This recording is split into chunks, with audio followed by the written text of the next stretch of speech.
Minecraft isn't just crafting and exploring, it's a carefully constructed nightmare waiting to unfold. Step 1. The ambience. The cheerful music abruptly cuts out. Suddenly, all you hear are the wind, your own echoing footsteps, and something else, a low, guttural moan in the distance. This isn't just atmosphere, it's a primal warning. Step 2. The inevitable encounters. Creepers, silent stalkers armed with a deadly embrace. They silently approach you, then bam.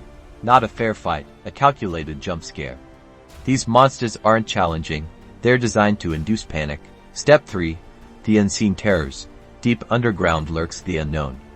You hear the skittering of spiders, the distant groan of zombies, but you can't see them.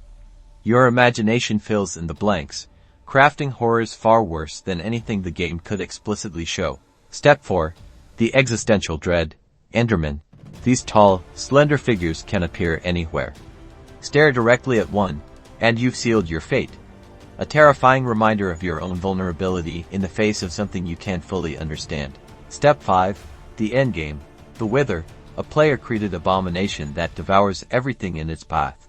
Summoning it is an active choice to bring destruction into the world.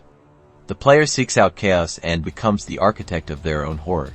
So, the next time you log into Minecraft, remember, beneath the colorful blocks and catchy tunes lies a deep, unsettling experience that will test your nerves. And that's what makes Minecraft, secretly, a horror game.